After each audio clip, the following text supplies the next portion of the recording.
نومورکي اتلان.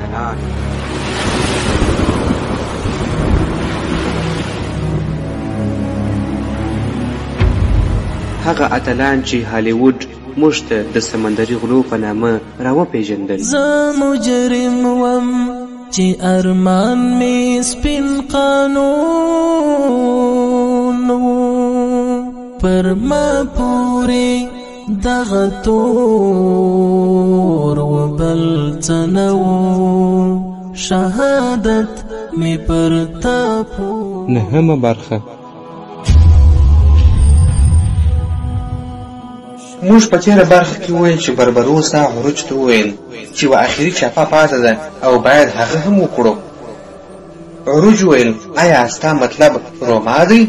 بربروسا ورته وویل نه، او بیا د ایټالیا پر لور اشاره وکړه او ویې ویل جنوا ته به ولاړ سو. بربروسا خپلو عسکرو ته امر وکړ چې شمال ته روان سي د جنوا جمهوریت خواته، او کله چې هلته ورسېدل ځینې کښتیوالان یې پرېښودله چې د بندیانو سره پاتل سي او کښتیان یې وساتي. په خپله د خپلې مېرمنې، ورور او عسکرو سره بندر ته کښته سو او په ښار یې زوروره چاپه وکړله چې د ټولو خلکو زړونه یې له ویرې ډک کړه. دا ځل د بربروسا حمله یو عادي برید نه و. هغه د ښار ژورو برخو ته ننوتی، نه یې فساد وکړ، نه یې تخریب وکړ، نه یې خلک بې ځایه وویشتل. یوازې هغه کسان یې وژل چې هغو وسلې پرې ایستلې وې، نور یې نه ازاروله. عروج ورته ویل بس ده وروره، ډېر ژور ننوتلو، دا زموږ سرتیري او زموږ کښتیانې په خطر کې اچوي. خو بربروسا یې خبره نه منله. بربروسا یوې قهوهخانې ته ولاړی، لکه چې هلته یې څه غوښتل پیدا یې کړله. دا شخص هغه فرانسوی ایټالوي تاجر و چې پخوا د بربروسا تجارت برباد کړی و. بربروسا پرې خپل ټوپک راویستی. تاجر لاسونه پورته کړله. بربروسا ورته ویل مه ویرېږه، زه دې نه وژنم، خو لږ به دې وځوروم. او ورته یې وویل مخکې ولاړ سه. بیا یې واخیستې او بندر ته یې بوتلی. خو هلته ځینې عسکر راغلل چې د ښار دفاع وکړي. جګړه وسوه، خو بربروسا او یاران یې په اسانۍ سره پر برلاسي شول او وروسته بېرته خپلو کښتیانو ته ولاړل. بربروسا او عروج د خپلو سمندریانو سره کښتیانو ته وکتل. ساندرا حیرانه وه د هغه څه څخه چې په جنوا کې وسول، او له دې چې ولې بربروسا خاص هماغه سړی بندي کړی دی. بربروسا هغې ته وویل دغه سړي ما ته پخوا ډېر زیان را رسولی دی. ساندرا ورته ویل ما د سمندریانو څخه اورېدلی دي چې د میتلیلي ټاپو یادوي او دوی ډېر تږي دي چې خپلوان وویني، ځکه ډېر وخت تېر سوی دی. بربروسا ورته ویل خو ته پوهېږې چې ولې نسو بېرته تللی؟ هغې وویل اوس خو کوچنی او لوی هر یو تا پېژنې، او زما باور دی چې ته او ستا د ورور نوم د سلطان سلیم غوږ ته رسېدلی دی او هغه به تاسې ته څه ونه وایي. هغه نه پردې شاته ولاړه، خپلې جګړه ییز جامې بدلې کړلې او ښځینه جامې یې واغوستلې او بربروسا ته رانږدې شوه. بربروسا ورته وویل ما ته ته له ډېرې مودې راهیسې داسې نه وې ښکارېدلی. هغې ورته ویل زه همیشه هماغسې یم لکه ته چې غواړې، او که زما لخوا کمزوري وي بخښنه راته وکړه. زما ستا سره جګړه دومره خوښه شوله چې خپل ښځینه فطرت مې هېر کړی و. بربروسا ورته ویل ته فکر کوې چې سلطان به د خپلو سرتیرو توهین هېر کړي؟ هغې وویل زما په اند سلطان سلیم تر دې لوی حق لري. د عروج د بیړۍ مشر عروج ته راغلی چې د میتلیلي د سفر په اړه ورسره مشوره وکړي، ځکه سمندریان ډېر تږي وه چې خپلوان وویني. عروج ورته ویل زه پکښې کوم خنډ نه وینم، خو باید د خپل ورور سره مشوره وکړم. نو بیړۍ ته یې نږدې کړ تر څو وکولی شي ورسره خبرې وکړي. بربروسا هغه ته د تګ اجازه ورکړله. سمندریان د میتلیلي ټاپو ته ورسېدله چې هلته د ټاپو خلک ډېر خوشحاله او په ولولو یې ښه راغلاست وکړ. هغوی خپل غنیمتونه پر بېوزلو وویشله. بربروسا خپلو ځینو کسانو ته امر وکړ چې خرابې سوي بیړۍ ترمیم ته یوسي. بیا هر سړی کولی شي چې خپلې کورنۍ ته ولاړ شي، او پاته نورو سمندریانو ته یې لا د وړاندې څخه د تګ اجازه ورکړې وه. بربروسا خپل کور ته ولاړی او خپل ورور اسحاق ته یې د زیاتو پیسو یو برخه ورکړه، ځکه هغه خوشحاله و چې په ټاپو کې پاته سي او له دوی سره یو ځل بیا سفر ته ولاړ نه سي. له دوی سره ډېر بندیان هم وه، هغوی یې وپلورل. نو بربروسا او عروج سره یوازې لږ پیسې پاته سولې چې له هغو څخه یې ځان ته نوې بیړۍ جوړه کړله. اوس به تونس ته ولاړ سو.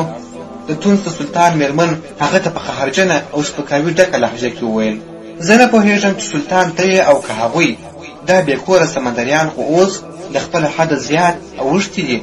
ته باید دا خلک پر خپل ځای ودروې. هغوی څنګه کولی شي خپل وطن ته ولاړ شي، بیا راسي او ستا حضور ته یوازې د لږو غنیمتونو سره، څو غلامانو او څو نجونو سره او لږو ګېڼو سره راځي؟ هغوی خو سمندر ختیځ، لویدیځ، شمال او جنوب کې چور کړی دي. نو څنګه دا لږ څه راوړي؟ سلطان هغې ته وویل: دا زما سلطنت دی، دلته ما ته ښځه نه وایي چې څه وکړم. بیا ترې روان سو او میرمن یې له قهر څخه اور سوه، ساه یې په زوره واخیسته او مخ یې له غوسې څخه ډک سو. سلطان بربروسا او عروج ته چې څو ورځې مخکې تونس ته راغلي وه ولاړې چې ښه راغلاست ورته ووایي، سره له دې چې خبر و چې هغوی راغلي دي، خو لا یې هم نه وه لیدلې. هغه یې ډېر په درنښت ولمانځله، خو ښځې یې د پردې شاته دا هر څه لیدله او هره لحظه یې غوسه زیاتېدله. بیا چې د سلطان هرکلی پای ته ورسېدی، بربروسا او عروج خپل ځای ته ولاړله. اوس نو بیا هغه پټمخی آس سپور والا چې ماسک یې هم کړی و یو ځل بیا د سلطان ښځې ته راغی. هغه ته یې یو لیک ورکړ او هغه هم ورته یو لیک ورکړ او ولاړی. خو دا ځل دوه سمندریان چې د بربروسا کسان وه هغو دا کس ولیدی چې د شپې مهال د ماڼۍ څخه د باندې روان و. هغوی نه سوای کولی چې هغه ونیسي، خو ویې لیدل چې تورې جامې اغوستې وې او د شا د دروازې د ماڼۍ څخه ووتی. خو دوی چندانې پروا ونه کړه، خپل تګ ته یې دوام ورکړ او بېرته راستانه سول. د هغو سوغاتونو څخه چې بربروسا او عروج راوړي وه یو شمېر غلامان او نجونې هم پکښې شاملې وې چې هغو جواري کوله. د سلطان ښځې تر یو وخته هېڅ توجه نه کوله، خو ناڅاپه یې ډېر زیات پام هغوی ته واوښتی. هغه د نجونو سره نږدې کېدی تر څو هغوی د نارینهو غلامانو سره د اړیکو وسیله وګرځوي. هغوی تور پوستي نه وه لکه څنګه چې خلکو فکر کاوه، بلکې دا هغه عیسوي بندیان وه چې بربروسا او عروج د حملو پر مهال د بیړیو او ټاپوګانو څخه نیولي وه.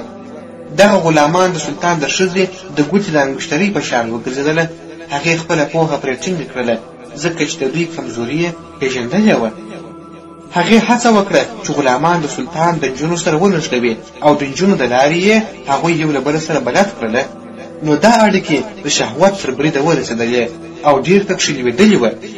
په دې توګه دوی وکولی سوی چې پر هغوی کنټرول راولي، ځکه هغوی د سلطان څخه ویره درلودله، په ځانګړې توګه وروسته له هغه چې ځینې نجونې حامله سوې او هیڅوک نه پوهېدله چې دا حمل د سلطان دی او که د غلامانو.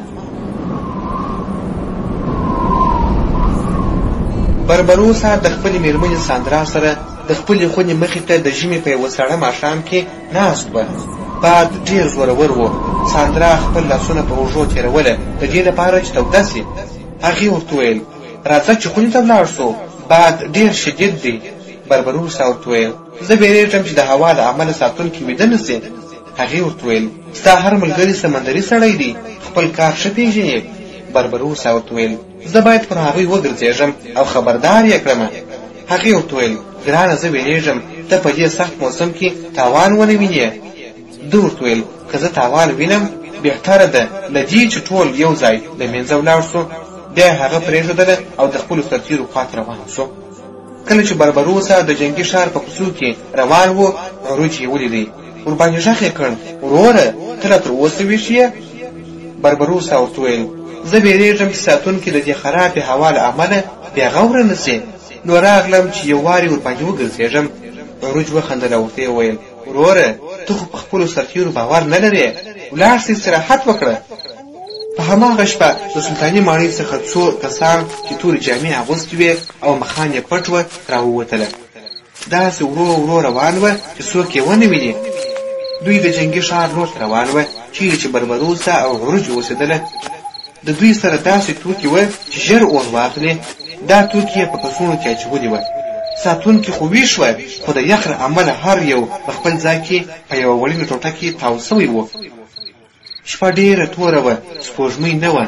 ماسک لرونکو کسانو هڅه کول چې پټ پټ راسي. یو له دیواله پورته سو، د څار برج ته ورسېدی.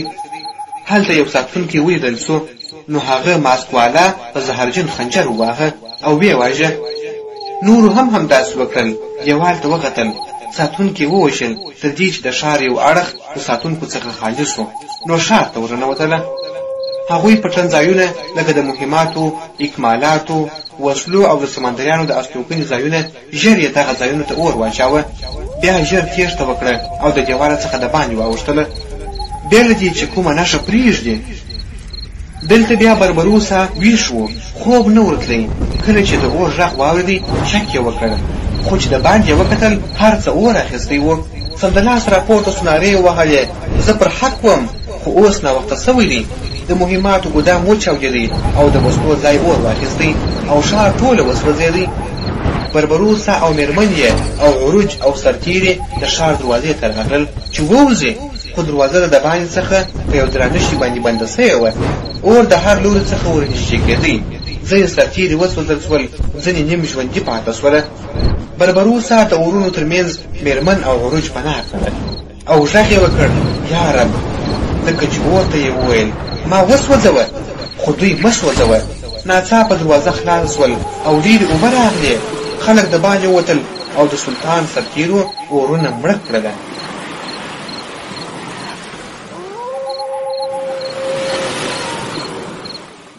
خپل لاسونه له ما څخه لرې کړه ای لعینه، ډېر ژر به د دې پایله ووینې. زه به دې داسې پښیمانه کړم چې تل به یې هېر نه کړې. دا خبره بربروسا هغه مهال سلطان ته وکړه چې کله د سوځېدلي جنګي ښار څخه راووتی. سلطان څو وارې قسم وخوړی چې دی پکښې هېڅ لاس نه لري، خو بربروسا پرې غوسه و او ورته یې وویل وخت به وښیي چې څوک ستا دپاره جنګېدلی دي او څوک ستا سره. تا به د پاکۍ او معصومیت جامې اغوستې وي، خو دننه دي د کرکې ټک او زهرجن زړه پټ دی. عروج غلی و، هېڅ یې ونه ویل، خو ناڅاپه پاڅېدی، تورې راویستله، د سلطان لور ته ورغی او تورې تر ستونې ور ورسوله. د سلطان ساتونکو ژر هغه ونیوی، خو سلطان ورته ویل پرېږدئ. عروج همداسې ودرېدی، لاسونه یې رېږېدله، سترګې یې اوښکو ډکې وې. بیا یې توره شاته کړله، مخ یې واړوه. څو ګامه مخکې ولاړی، توره یې وغورځول او پر مځکه کښېنستی او ژړل یې. د نوې ورځې لمر د جنګي ښار پر خړو او سوځېدلو دیوالونو راوختی. ډېره برخه یې د خاورې، لمبو او خړ اسمان لاندې پرته وه. سلطان وتوانېدی چې بربروسا او عروج خپل ماڼۍ ته بوځي او هغوی ته قسم ورکړ چې ده پکښې هېڅ رول نه درلودی. خو د سلطان مېرمن چې خپل جاسوسان یې د ماڼۍ په هر کونج کې درلودله سخته قهرېدلې وه چې بربروسا او عروج لا هم ژوندي پاته دي. نو خپلو غلامانو ته یې وویل چې ټول حقیقت به سلطان ته افشا کړي، خو هغوی پر دې وویرېدل او ګواښ یې وکړ چې که هغې څه وویله نو دوی به سلطان ته ووایي چې دا ټول د هماغې په امر سوي دي. نو مېرمنې پرېکړه وکړه چې د غلامانو څخه هم خلاصه سي. هغې یوه نوې دسیسه جوړه کړله. داسې وخت یې وټاکئ چې ټولو نجونو د خپلو محبوبانو سره یو ځای لیدله او هر یوه باید خپل محبوب ته زهر ورکړي تر څو هغه یې وڅښي. خو نجونو له دې کار څخه انکار وکړ چې له کبله یې سلطانه د سختې ستونزې سره مخ شوه او د غلامانو او جواریو تر رحم لاندې راغله. له دې پېښې وروسته بربروسا او عروج پرېکړه وکړه چې تونس پرېږدي او د عثماني سلطان سره خپل تعلقات بیرته سم کړي. دا موقع ورته هغه وخت برابره شوه چې کله د عثماني سلطان د لوري یو سمندري سړی محی الدین پیري رئیس تونس ته راغی. دا سړی د دربار په آدابو باندې ښه پوه و. بربروسا او عروج د هغه له شتون څخه استفاده وکړه او پرېکړه یې وکړه چې له ده سره د عثماني سلطان دربار ته ډالۍ واستوي. محی الدین پیري رئیس یو باوقاره د احترام وړ سړی و. بربروسا ورته وویل موږ به له تا سره څو غلامان او د سلطان لپاره ډالۍ واستوو. محی الدین یعنې مشر او عزتمن شخص هغه ورته ویل زه فکر نه کوم چې سلطان به ستاسو د پخلاینې سره مخالفت وکړي، ځکه تاسو دروند باعزته خلک یاست. ډېر خدمتونه مو د اسلام، سولې او مسلمانانو لپاره کړي دي. محی الدین رئیس د خپلو سړیو سره بیړۍ ته پورته سو، ډالۍ یې بار کړې او استانبول ته روان سو. هلته د عثماني سلطان دربار ته ورنوتی، سلام یې وکړ او د بربروسا او عروج موضوع یې وړاندې کړله. سلطان هیڅ مخالفت ونه کړ. دواړه خپل کسان وګڼله او هر یوه ته یوه اضافه بیړۍ هم ورکړله، یوه بربروسا ته او بله عروج ته. بربروسا او عروج خپلې بیړۍ ونیولې. د دوی سره ډېر سړي وه او پر ډېرو هسپانوي بیړیو یې بریدونه کوله. ځینې بیړۍ داسې وې چې مسلمانان پکښې بندیان وه، هغوی آزاد کړل او تونس ته یې بوتلله.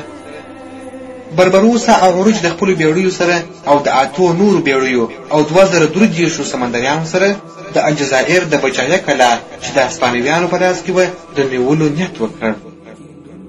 دوی شاوخوا 1.5 توپونه او ډېر بندیان ورسره درلودله چې د بیړۍ چلوونکو په توګه کارول کېدله. بیړیانې د تور سمندر پر سر لکه توره روانې وې او جنګیالي دومره خوشحاله وه او لوړ مورال یې درلودی لکه تفریح ته چې روان وي. ساندرا بربروسا ته وویل زما خیال دی چې د کلا سړي به زموږ پر وړاندې ونه درېږي، موږ اوس پیاوړي او سخت سوي یو. بربروسا ورته ویل ژر قضاوت مه کوه، جنګ هیڅ باور نه لري. بیا یې د هغې سر ښکل کړ او ویې ویل خپل ځان وساته. بیا یې اوږده کتنه ورته وکړه. هغې وخندل او ویې ویل ولې داسې ګورې ماته؟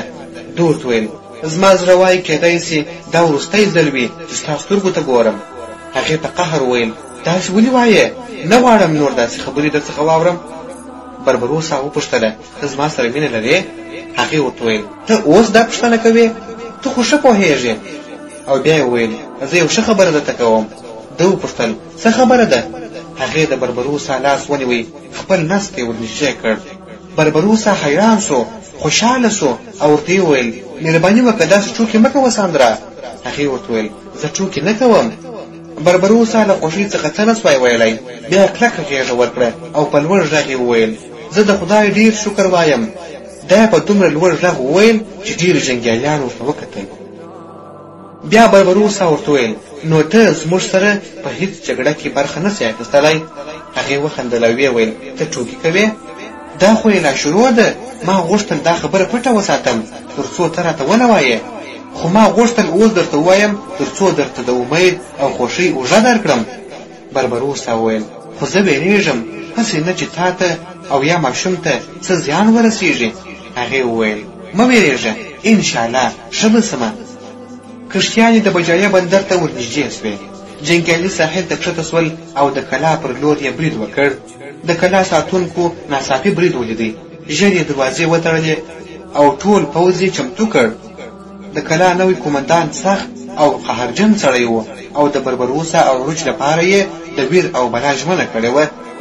هغه خپلو سړیو ته امر وکړ چې د کلا پر دیوالونو باندې د تودو تیلو لوښي پورته کړي تر څو چې کله بربروسا او سړي نږدې سي نو هغه پرې واچوي. جګړه شروع سوه.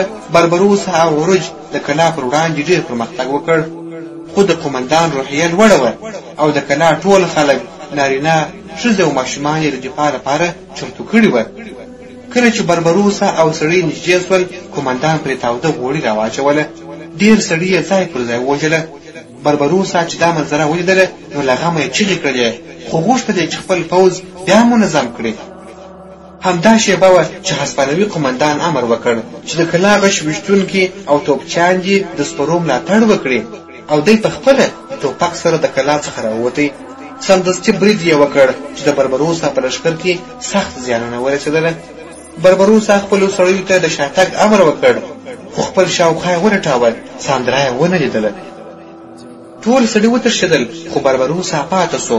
ورور ته ورغی او ویې ویل زه ساندرا نه وینم، مه راته وایه چې مړه سوې ده. بربروسا ژړله او اوښکې یې بهېدلې.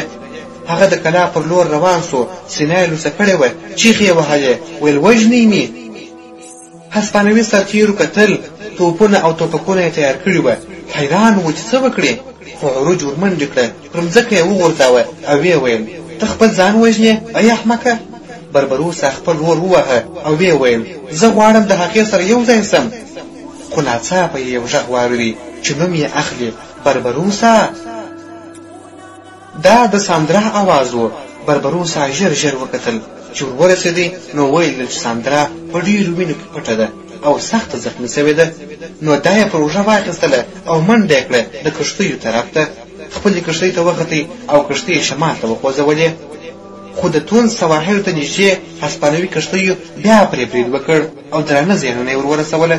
خو بربروسا او عروج وتوانېدل چې د یوې چالاکۍ په ذریعه د هغوی څخه وتښتي او بېرته خپلې ټاپو میلیلي ته راورسېدله. ضربه ډېره سخته وه، نږدې وه چې کاملا یې ختم کړي وای، لکه څنګه چې ویل کېږي دوې چپنې د یوه سره درد کوي. بربروسا او عروج ته یوه له بلې پسې صدمې ورسېدلې. ډېر ملګري د لاسه ورکړل، ډېر توپونه یې خراب سول او کښتۍ یې ډېرې ژوبلې سولې. ساندرا د توپ د ټوټې له وجې سخته زخمي سوې وه، پښه یې ژوبله سوې وه او همدارنګه یې چپه اوږه هم ټپي سوې وه. بربروسا ډېر پریشانه و د ساندرا او ماشوم لپاره، خو شکر یې وکړ چې ماشوم ته کوم زیان نه دی رسېدلی. هغه خپلې کښتۍ د ترمیم لپاره ورکشاپ ته ولېږولې. کله چې سلطان د دې پیښې څخه خبر سو نو بربروسا ته د سمندري پوځ څخه قوي مرستې ولېږلې څو د هغه تر امر لاندې وي او بربروسا یې حضور ته راوغوښتی تر څو د بجایا د کلا جګړې حال پرې واوري. بربروسا او عروج د سلطان حضور ته ورغلل، سلام یې وکړ او درناوی یې وکړ. سلطان په عزت سره دوی ولمانځل. بیا ترې وپوښتل خبر سوم چې تاسې د هسپانویانو پر کلا برید کړی دی، ولې تاسې په خپلو پښو رغلي واست؟ بربروسا ورته ویل ای زموږ ښاغلیه، که د ځناورو څخه وویرېږې نو هغه تا چیچي، خو که ته پرې حمله وکړې نو بیا له تا ویرېږي. نو ته څه وایه چې دا ځناور یو ناتوان موږک دی چې ځان ته د زمري بڼه ورکوي، که پښه پرې کښېږدې نو مري. سلطان ورته ویل او که دا موږک غاښونه ولري او تا وچیچي؟ عروج په غوسه ورته ویل نو غاښونه به یې ځینې وباسو. سلطان ویل خو ما ته داسې ښکاري چې دې غاښونه یې تاسې چیچلي یاست. بربروسا وویل هر تکړه آس ته هم کله ناکله لغتې ورکول کېږي. سلطان لاس تر زنې لاندې کړ او ویې ویل خدای دې تاسې ته نصرت درکړي ای زړورو سرتېرو. بربروسا او عروج چې کله کور ته راستانه سول هلته یې خپل ورور اسحاق ولیدی چې ډېر غوسه او خفه و. د بربروسا ته وویل ستا ښځه په ډېره تبه کې اخته ده، ډاکټر مې ورته راوستی، هغه وایي چې دا تبه ډېر خطر لري، هغه هم پر هغې او هم پر ماشوم، او وایي چې باید ماشوم لرې سي. بربروسا چې دا واورېدل نو سم د ساندرا خونې ته منډه کړله. هلته ډاکټر او دوې نجونې ناستې وې. ډاکټر هم دا خبره ورته وکړه. بربروسا ورته ویل زه نه غواړم چې ماشوم له منځه یوسم او زه باور لرم چې ساندرا به هېڅکله هم پر دې خبره رضا نه وي. ډاکټر ورته ویل دا تبه خطرناکه ده، هم د هغې لپاره او هم د ماشوم لپاره، خو د هغې لپاره لا زیات. ماشوم به د هغې په نس کې مړ سي، زهر به خپاره سي او دواړه به د لاسه ورکړي. بربروسا ورته ویل بلکې داسې ووایه قل لن يصيبنا إلا ما كتب الله لنا هو مولانا وعلى الله فليتوكل المؤمنون. ډاکټر وویل هو ښه یې وویل وروره پر الله تعالی توکل وکړه او بیا ډاکټر ولاړی. بربروسا د ساندرا تر څنګ ناست و. د نجونو سره یې پالنه پیل کړه. څو ورځې وروسته ساندرا بېرته سمه سوه. بربروسا شکر ادا کړ او بیا یې له سره د خپلو سمندریانو او کښتیو د چمتووالي کار پیل کړ. او بیا ډېر وخت وروسته د بربروسا یو زوی پیدا سو چې نوم یې حسن و، او هغه هم د خپل پلار سره په سمندر کې د الله لپاره جهاد پیل کړ چې دا قصه به په وروسته کې راسي. بربروسا او عروج خپل کوچنی بحري ځواک له سره جوړ کړ او د میدلي څخه د لسو داسې بېړیو سره روان سو چې د جنګ لپاره د نوو وسلو او مدافعو په وسایلو سره سمبالې وې. بربروسا خبر سو چې 10 هسپانوي بېړۍ د بجایا پر سواحلو نږدې یې تعقیب کوي. نو یې عروج او نور ملګرو ته د تیارسۍ امر وکړ. ساندرا ټینګار وکړ چې د بربروسا سره ولاړه سي. بربروسا یې مخالفت وکړ، خو د هغې ټینګار یې مجبوره کړ چې ویې باسي. هسپانوي بېړۍ د مینورقا په نوم یوه ټاپو کې پټې وې چې بربروسا ته نږدې سوې. دا بېړۍ د وسلو او مهماتو څخه ډکې وې، خو بربروسا پرې حمله وکړه او د هغوی بېړۍ یې ونیولې. د عملیې څخه یوازې لږ شمېر هسپانویان ژوندي پاته سول چې بربروسا بندیان کړله. بربروسا دا ځل ډېر خوشحال و، زیات د معمول څخه. ساندرا ورته ویل ولې ته دا ځل تر هر ځل خوشحاله یې؟ بربروسا ځواب ورکړ موږ دوې پرله پسې ماتې خوړلې وې او بریالیتوب چې وروسته تر ماتې راځي ځانګړی خوند لري. ساندرا وپوښتل ولې دومره ټینګار کوې چې دا کلا فتح کړې؟ بربروسا ځواب ورکړ غواړم داسې ځای ولرو چې زموږ واک پکښې کې وي، د تون سلطان یا د چا تر اثر لاندې را نه سو، یا د هغه چې له موږ سره حسد کوي. نو باید یو خپل ځای ولرو او دا ښار به د دې پیلامه وي. ساندرا یې سترګو ته وکتل او ویې ویل ته یو فوق العاده انسان یې. بربروسا او عروج د جنگي شورا غونډه جوړه کړه. عروج وړاندیز وکړ چې هغه نیول سوي هسپانوي بیړۍ دي د تورواده د آس په څیر د کلا د فتح لپاره وکارول سي. ورونو، تورواده د یونان یو مشهور داستان دی چې د تورواده د آس کیسه پکښې ډېره مشهوره ده. د تورواده ښار محاصره سوی و. یوناني جنګیالو یې ونسوای کولی چې ښار فتح کړي، نو یو چل یې وکاراوه. هغوی یو لوی د لرګیو آس جوړ کړ، غټ مجسم آس، او دننه یې خپل جنګیالي پکښې پټ کړله. نو نور یونانیان ظاهرا د سیمې څخه ولاړل، یوازې یې دا آس پرېښودی. د تورواده خلک خوشحاله سول او دا آس یې د بري نښه وبلله. ښار ته یې بوتلی. خو شپه چې سوله، جنګیالي د آس څخه راووتله، دروازې یې خلاصې کړلې او یوناني پوځ بیا راغی او ښار یې فتح کړ. نو دلته هم عروج د همدې تکتیک غوښتنه وکړه او بربروسا یې تقلید وکړ. هغه نیول سوي هسپانوي بیړۍ وکارولې. مسلمانان جنګیالي یې پټ کړله او د صلیبي بیرغونو لاندې یې دښمن ته دوکه ورکړه. دا بالکل د تورواده د آس په څیر چل و. یعنې مسلمانان جنګیالي دې پټ سي، بیړۍ دې د صلیبي بیرغونو سره وړاندې ولاړې سي، نو د کلا خلک به ورته د تېرېدو اجازه ورکړي او بیا دې حمله وکړي. دا مشوره د شورا د ډېرو غړو لخوا ومنل سوه او بربروسا پخپله ویل چې دی به د حملې مشري کوي. عروج به د دوهمې ډلې سره د شا څخه راځي او وسلې به راوړي، څو د کلا پوځ له دواړو خواو څخه محاصره کړي. بیړۍ د بجایه سواحلو ته نږدې سوې. د کلا خلکو دا امداد سفن وباله، یعنې د کومک کښتۍ، او ورته اجازه ورکړله. بیړۍ د ساحل سره ودرېدلې او د کلا خلک د خوشحالۍ له امله ورته راغلل. ساتونکي یې یا ویده وه یا یې خپل ځای پرېښی و. قومندان یې د غسل پر مهال سندرې ویلې او مرستیالان یې نشه وه او د نجونو سره وه. د کلا خلک د بیړیو خواته ور روان وه. بربروسا خپلو سرتیرو ته د حملې امر وکړ. هغوی د بیړیو څخه حمله وکړه، ډېر زیان یې ورساوه او کلا ته اسانه ورننوتله. وروسته عروج هم د نورو سرتیرو سره د درنو وسلو سره راغی. کلا د دواړو طرفو څخه محاصره سوه. قومندان یې تسلیم سو او بربروسا هغه په خپله توره باندې وواژه. دښتې په لټه کې دی د عمر مختار، بحر مو غواړي هم بربروسا سالار، په لرو بر یې رپول غواړي ظلمو، سپینه جنډه مو خپرول غواړي ظلمو، دا اسلامي برم ساتل غواړي ظلمو، تیر عظمت بیا احیا کول غواړي ظلمو، دا قرباني او د ایثار په جذبه بیا پس پنځ پیڅلې مسیر تلل غواړي ظلمو.